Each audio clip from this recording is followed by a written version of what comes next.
Welcome to It's a Broker Thing podcast, brought to you by Bluestone Home Loans. Each episode will dive into market updates, practical insights, and real stories for brokers who want to stay ahead, build stronger relationships, and grow their business. Let's dive in. Welcome back to It's a Broker Thing, brought to you by Bluestone Home Loans. I'm your host, Tony MacRae, and again, I'm joined today by founder of Success and Broker and great friend of Bluestone, Ruan Burger. Thank you for having me, sir. Mate, today we'll be discussing tips on how brokers can stand out and stay relevant in an ever-changing and highly competitive market. But before we jump into that, I thought we might just delve a little bit into Success and Broker and how it came about, because, you know, I first met you, I think we agreed it's about 16, 17 years ago, and you were one of the top brokers in the country. And now it's a very same industry, but very different path. Yeah. Again, the journey that took me to where I am today was a little bit more family with my son. You know, it was just his birthday. I don't know, I think I mentioned to you. He's just turned 16. And it's funny because you reminisce in these moments, you know, like just where you're at in life and how you support your people. Success and Broker for me, when I sold out of the last business, it was to get more time to support with my son. And very quickly from doing that, I had the opportunity to go around the country, and going around the country got me to meet brokers that knew me quite well. They brought me into their companies, and then had about 5 companies and realized I may need to get a name now. So applied for a name in October 2021, and Success and Broker was born. And I think as a business model, one of the things I'm most proud about today is that that I've almost grown as well now as a coach, not to be just a coach, but to be now part of a coaching company. So we've got a coach that does budget planning. We've got 2 coaches that can do business planning. We've got a coach that does process governance and compliance. We've got a coach that does performance and sales. And I feel that for me is that's something when I started this journey, I wanted to try and achieve. Very happy that seems to be the trend we're on. And it makes me quite happy. And you're very particular about Success and Broker and not Broker and Success. And you've pulled me up a few times on that front. Why the, key positioning of the wording there? Only because I don't think we signed up to just support the broker. We wanted to support the business. And even if you're a one-man band, you've got to be clear whether you're a brokerage or whether you're a business and what it is that you want to build. So we wanted to talk about success for what success means for people. If I can understand that, then I can support the broker in respect of what their journey may look like. It's easy to say I want to write 100 mil as a broker, but it's understanding what that looks like in a business. What is the cost implication? What is the timelines? So it's almost saying you've got to understand and like everything, it's easy to say I want to write 100 mil, but if you understand what it takes from you, do you still want to write it? So we say you got to look at what success is for you. And if we understand that, then we can support and initiate anything. This is the best part about our business model. It's that we can support and initiate anything. Yeah, wow. And so brokers have lots of choice today, and there seems to be, a growing number of mentors or coaches in the marketplace. Yeah. What makes Success and Broker stand out? And it's maybe one thing that's not always fun to talk about yourself per se, purely because it's a nice thing if others can say it about you. But for me, it was always, the focus point was that I can't ever say that I would be the best coach. I can't ever say that we're going to be the best coaching company for that matter. But what I could say to brokers is, after doing this twice, once regional, once metro, whatever they think, I've either failed or succeeded in it. And so from that point of view, I can speak from a truth point of view. I don't have to overthink these things. In those moments, I can have real conversations. That means the broker will be able to relate and resonate with the story I'm telling, and therefore the advice I'm giving. And again, just because I say you got to do it this way doesn't mean you have to. It means that I'm giving you a different way to compare and compete. We got to find ourselves. We got to find what makes me more comfortable. I mean, I signed a broker not too long ago that the first thing he said to me is, I'm very apprehensive. I'm quite anxious. I don't like to go and ask for things. And I just want to make sure you're not going to push me to have to go and ask for things. And I said to him, my job isn't to push you to do anything. My job is to just give you a little bit of, give you a set of binoculars and let you just see the wood from the trees. Because if you want to compete here, these are the things that you need to take into account. You can't jump out of a plane without a parachute. You've got to put it on. So if you don't like a parachute, then don't jump out of the plane. So it was just a case of saying to him, as long as you understand what it is that you truly want, we can support you and initiate anything. I jumped out of a plane once with a parachute. With a parachute, and I was it was a uni student, and I'd actually spent all my money to be able to do this course. And it was back in the days when you were allowed to do it by yourself first time. Ah, yes. But just before we jumped out, they said we're jack of people throwing the ripcords away. And so if you throw the ripcords away, it's $80. And I'm there going, I don't have $80 to my name. No one knows I'm doing this because I didn't tell anyone. And so I spent so much time after we jumped out, pulled the ripcord, make sure I held onto the thing and stuffed it down into the jumpsuit and all this. By the time I got hold of the toggles, I'd actually lost sight of the arrow on the ground and landed on the wrong side of the Hume Highway. The guy that came down after me was so annoyed. He didn't talk to me the whole way because we had to walk all the way back with these heavy parachutes. So I agree. Don't jump out of a plane without a parachute. But actually pay more attention to where you're supposed to land, but as well. And it's funny you just say this. This is something we always say to companies when we work with them, the role we're going to play. Our job as your coaching partner and as your external business partner is to look ahead of you. Your job is to look in front of you. So we want to be very clear what our jobs is, what we are to be kept accountable for, and how we therefore can measure the success we can have together. And you just asked me earlier about success and broker. For me, it's about, if anyone signs us, it's about the success we want to have together. Yeah, no, that's great. So we spoke about brokers having choice and how success and broker stands out, but customers have, a massive array of choice now. So what have brokers got to do to stand out? I think the reality of it is, and you can talk to different brokers, but the reality of it is, you got to, every time you support someone, you got to talk about how you supported them. You got to be, every one person that sits in front of you have a circle of influence. Today, you got to really, really hone into that circle of influence. You got to understand what is going to be the things that will make someone's circle of influence ask them rather than them having to talk about it.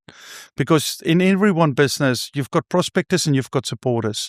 Not everyone is going to go out there and talk about what you've done for them. Some people are quite private.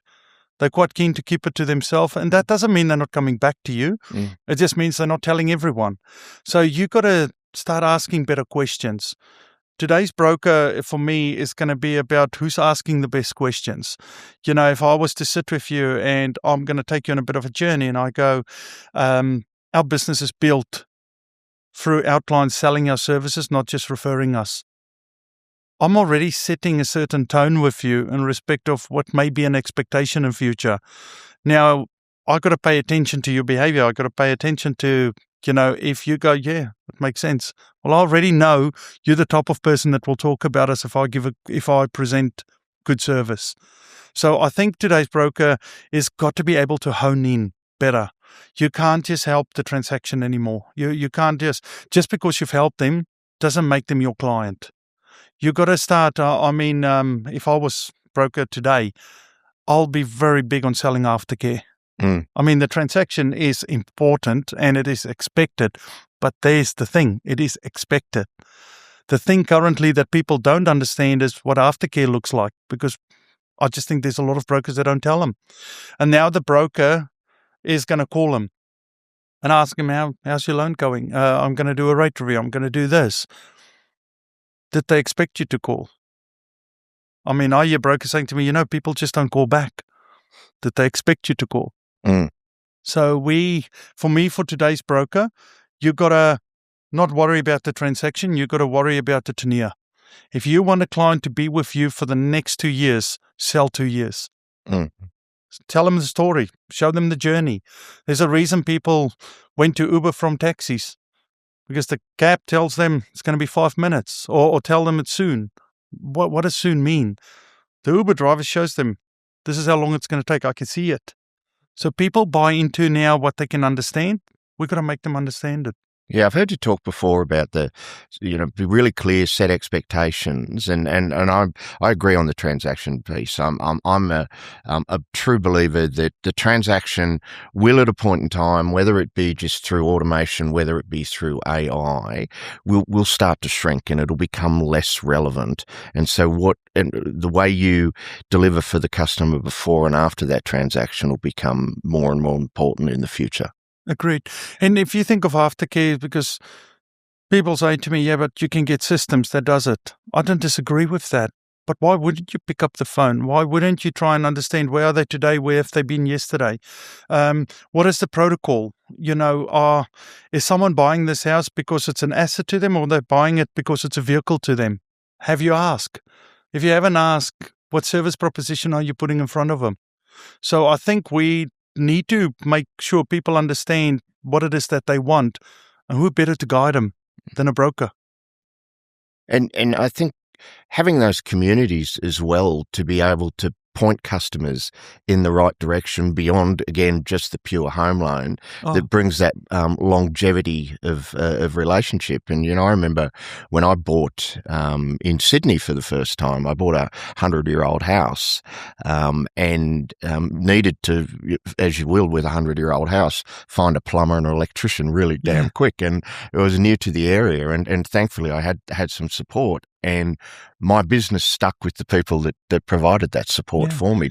And I love what you just said in respect of that community. And I think that's a big part that, again, brokers just need to become strong at articulating.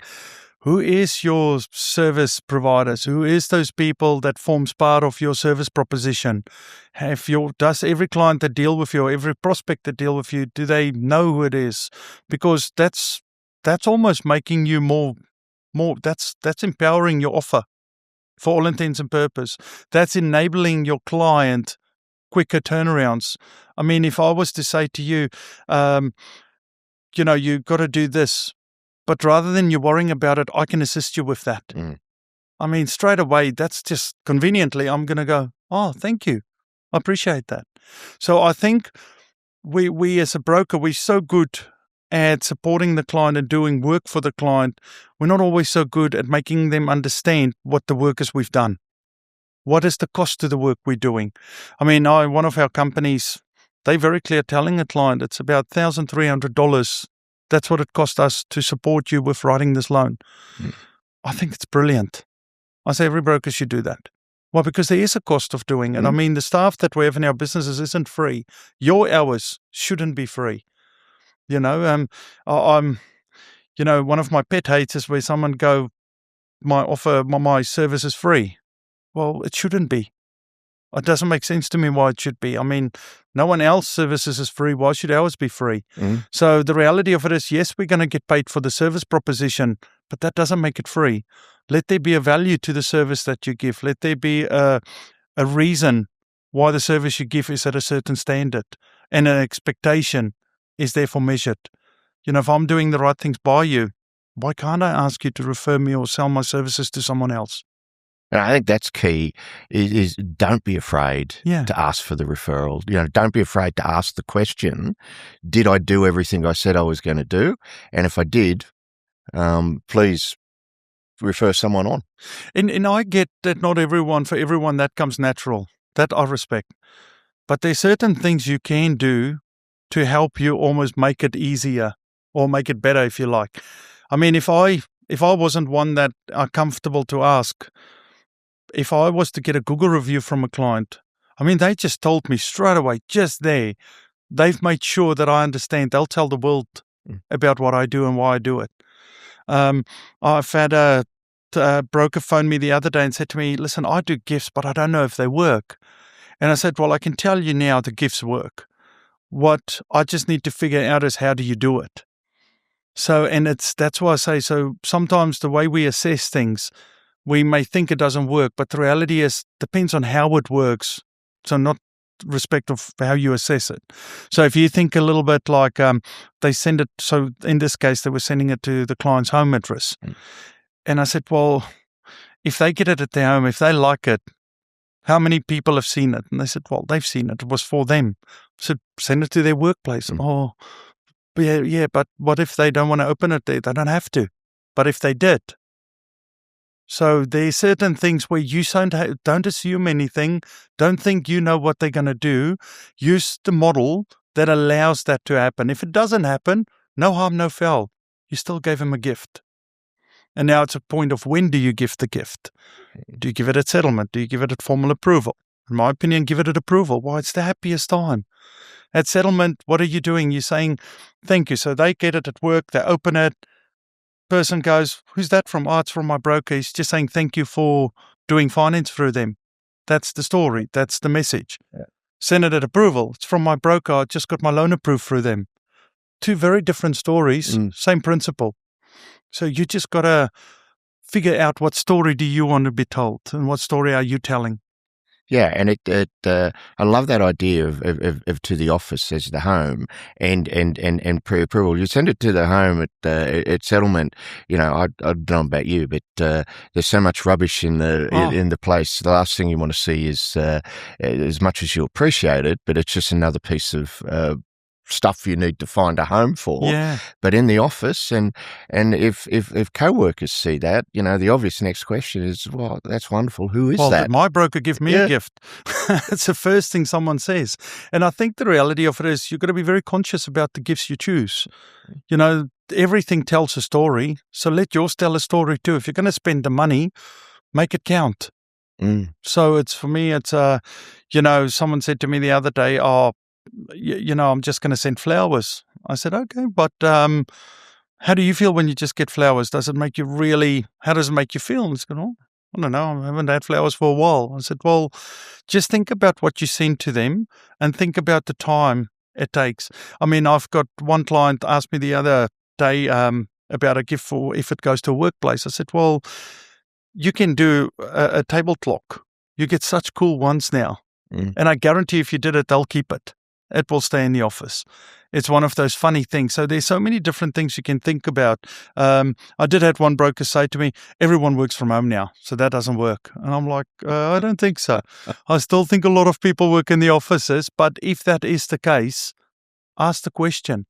So don't say, where can I send you the gift? Ask them, where are you?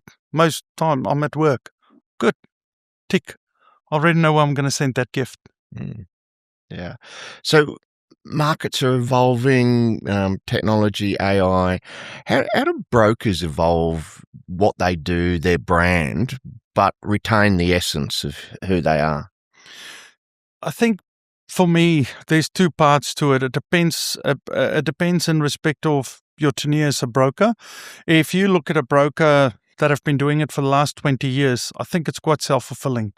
It's quite a self-fulfilled prophecy in the sense of you've got that many clients, they don't just stop dealing with you. A lot of those clients, you are part of their legacy. You're part of their outcomes. You're part of their experiences. So I think for bigger businesses, it's always now going to be easier. And if I say, or let's not use the word easy, it's going to be better. Just purely they've done their time. And people don't just move away for the sake of moving away. A lot of brokers that's been in it a long time have got good experience. They are capable, they're competent, their capacity is measured. They know what they're willing to do, they know what they're not willing to do. But if you think about the brokers coming through, you know, this year, next year, the last 2 years for that matter, I think for them, they got to be more on point. I don't think you can be like it was back in the day. I think you have to be more on point. You got to be very clear about the proposition to the client, and you've got to be very clear about the service proposition long term that you're going to provide. And again, I'll say it, proposition today, service proposition long term. You've got to be very clear on those things. And if you're clear on those things, you'll be surprised what it does to your confidence.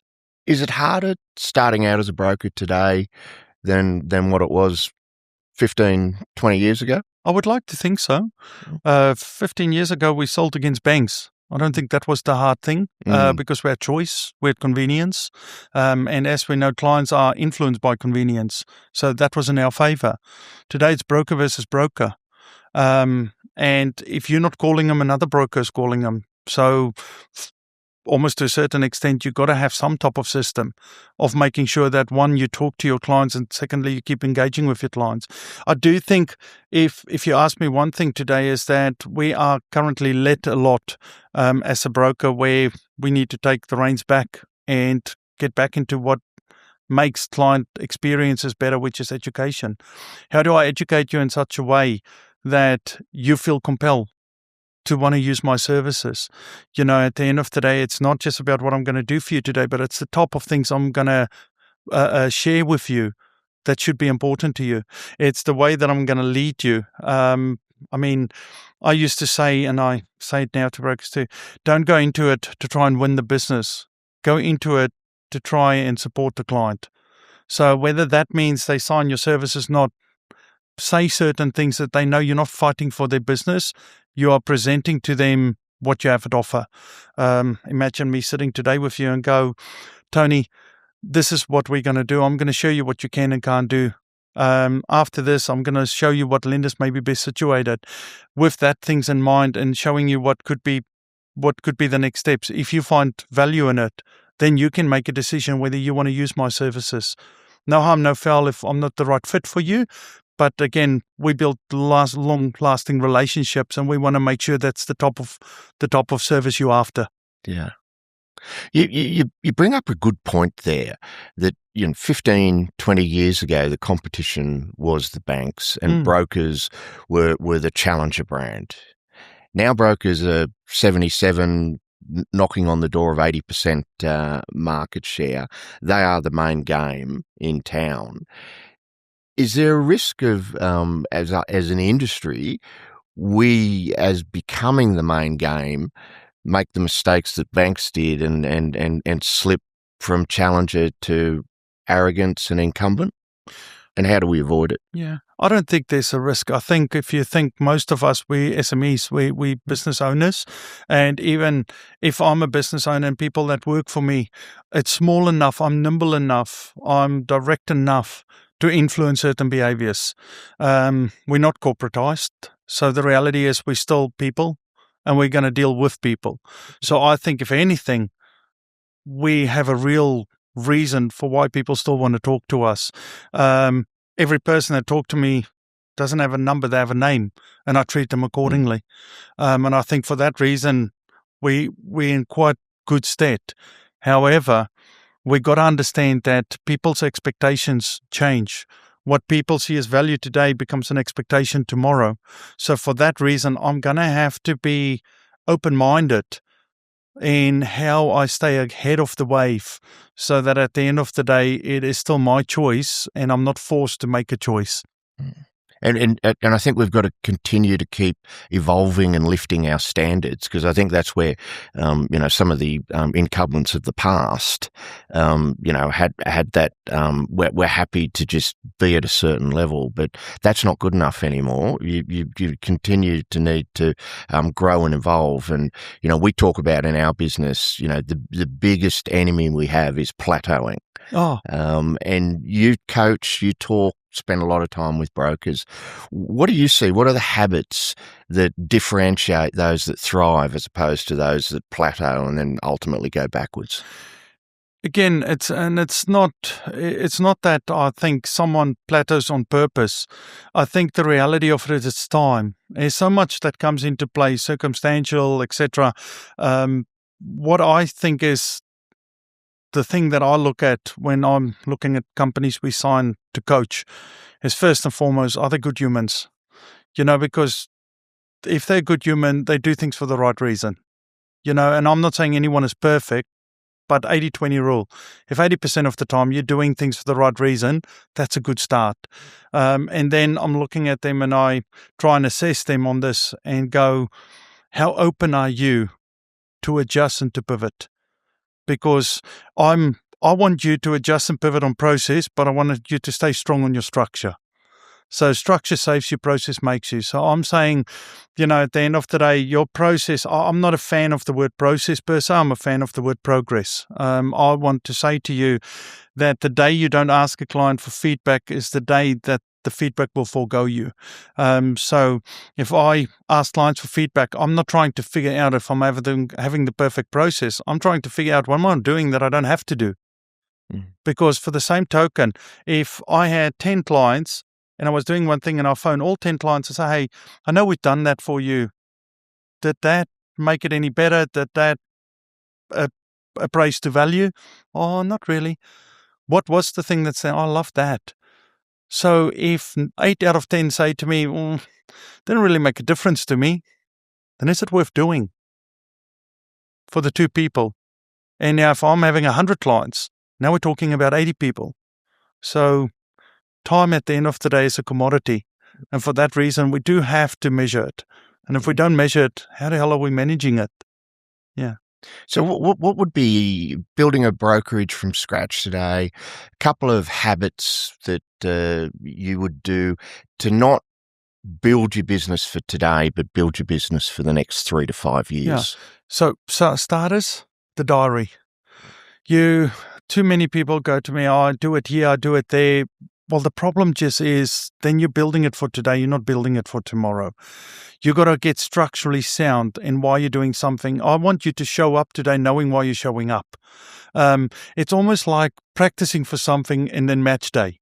They're two different things. Being fit and being match fit isn't the same thing. Anyone that's in sport can tell you that. So we got to make sure we match fit.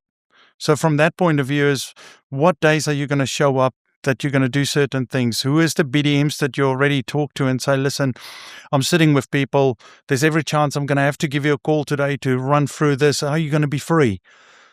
You need to be almost proactive. And so what I find is today's broker need to be proactively proactive. And as you build your brand, as you build your proposition, you can become reactively proactive. And that's where it becomes a good business model. That's where Basecamp is well set, well established, and from there you can choose what mountain you climb. Yeah, absolutely. And I've heard you talk before about fighting days and Yes. and then recovery or rest. And so that diary is all about building out that all of those activities so it does, lock in but become second nature. And just so you're not always we got to sometimes put ourselves, just flip it. If you're available every day, you leave me to figure out something. I have to ask the question, if you're available every day, how busy are you? So if you have a fighting day and I say, I've got these slots, if I have to move something, I'll try my best to move it for you. Well, that's a whole different conversation. Now I'm starting to think, oh, geez. And FOMO is real. People don't want to lose out. So if this is important to you, brokers at the end of the day go to me, someone phones to me and say, I'm really having difficulty. I'm so up and then I'm down. And I go, well, it's because of a peak and a trough and not an ebb and a flow. So first thing I go when I go into their business and I do an assessment, I go, so you booked these meetings. How many of these were refinances? Are these 2? Whether that urgent? Oh, not really. So why don't you book them next week? Why don't you try and have more base in this week so that it becomes something where I can almost predict my play. I can always predict my output. So too many times we've made it too unpredictable. And this is where it all starts for me with the diary. And as a business, it is that important. Why? Because if you want to go to the Olympic Games as a swimmer, what happens very early on for you? You get up at 4 a.m. in the morning, you go swimming. It's not a choice. That's a chore. Your diary at the start is a chore so that later on can give you and allow you choices.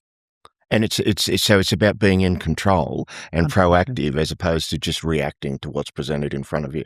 And in future you can, because if you've built a really good database, if you've built a really good business, you can be reactively proactive. That's the pleasure of the business you've built.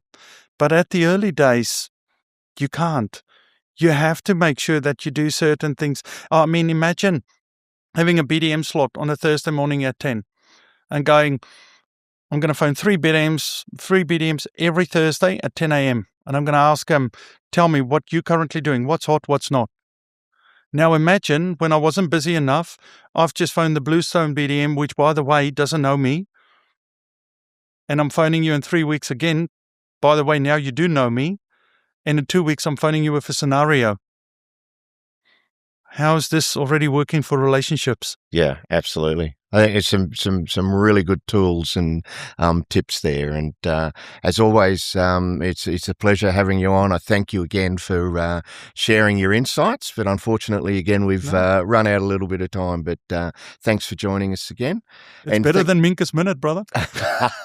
You got to go home and